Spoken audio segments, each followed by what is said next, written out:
एंटीलिया मामले और मुंबई पुलिस के पूर्व आयुक्त परमबीर सिंह के पत्र के बाद से महाराष्ट्र की राजनीति में उथल-पुथल जारी है।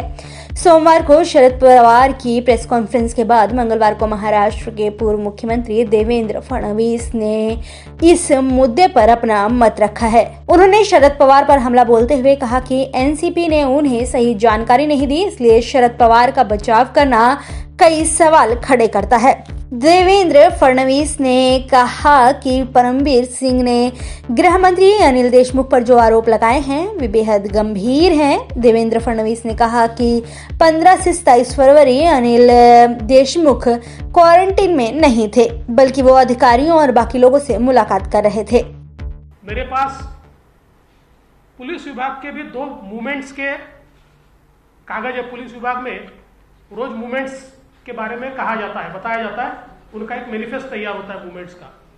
और अगर हम देखें तो इसमें तारीख जो है एक 17 फरवरी है। 17 फरवरी में अनिल देशमुख जी, इसमें लिखा है 17 फरवरी 2021 15 बजे आणि 3 बजे मोटरीने सह्याद्री गेस्ट हाऊस येथे आगमन आणि ओपन। दूसरा एक 24 तारीख का मैनिफेस्ट है। अनिल देशमुख जी ये 11 बजे 24/2/2021 11 बजे मोटरीने निवासस्थान ते मंत्रालय जाणार, सोयीने निवासस्थानी परत येणार। अब ये मैनिफेस्ट है, ये गए कि नहीं मुझे पता नहीं है, इसलिए मैं उसके ऊपर कोई दावा नहीं करूंगा, लेकिन ये पुलिस के मूवमेंट के मैनिफेस्ट ये मेरे हाथ में लगे हुए। सबसे महत्व की बात इसमें यह है कि जो परमबीर सिंह इन्होंने पत्र लिखा है, आप सभी ने, मैंने कल भी उसको ट्वीट भी किया था, उस पत्र में एसएमएस का एक या व्हाट्सएप जो भी होगा उसका उन्होंने एक सबूत दिया है, एक एविडेंस दिया है, और जिसमें बहुत स्पष्ट रूप से वो पूछते 16 मार्च को and what is the date of Vaze's meeting with HM sir, और उसमें एसीपी पाटिल बोलते हैं yes sir but it is in the end of February. तो इसलिए मुझे लगता है कि कल आदरणीय पवार साहब को सही ब्रीफिंग नहीं दी गई थी। एक राष्ट्रीय नेता के मुंह से, और जो देश में जाने माने नेता माने जाते हैं, उनके मुंह से कल गलत बातें कहलवाई है,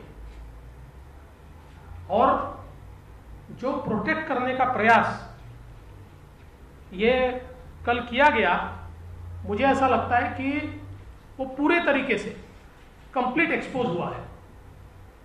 और मेरा मानना यह है कि 15 से 27 इस बीच गृह मंत्री जी जो होम क्वारंटाइन थे वो आइसोलेशन में नहीं थे।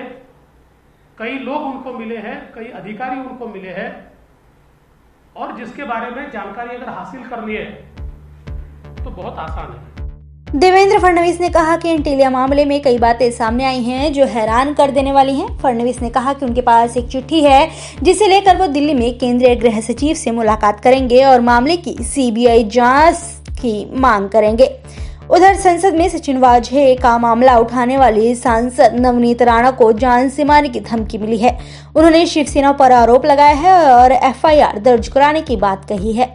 मुझे लगता है कि अगर मुझे आज अभी अर्जेंट इशू पे बात करने का, क्योंकि मैंने फ्लोर के जो संसदीय मंत्री हैं उनसे भी बात की, प्रहलाद जोशी जी से भी बात की, और चेयरपर्सन से भी बात की।